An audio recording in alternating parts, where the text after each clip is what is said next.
I can still think about that, right before making impact, just grabbing onto the steering wheel as tight as I could because I knew I was going for a ride. Just couldn't breathe, I couldn't move. I could still hear my music blaring in my truck.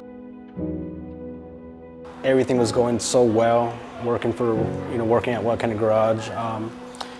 I was loving it, but at the same time, after work, I would go straight to the bar with a couple of my buddies.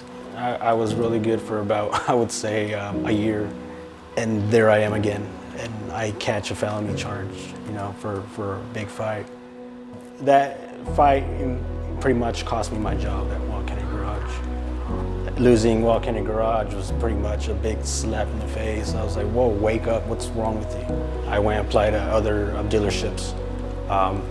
Interviews went well, but once I got to the background check, I wouldn't receive a call back.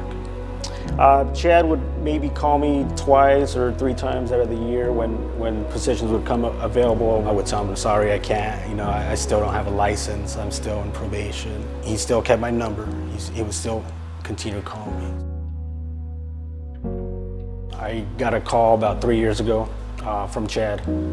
I knew this was my chance to get my feet back into Weld County Garage. So I said, you know what, let's do it. So when I got that call and they said, you got the job, I knew that I had gotten my second chance, and I was going to prove to them that they've made the right choice.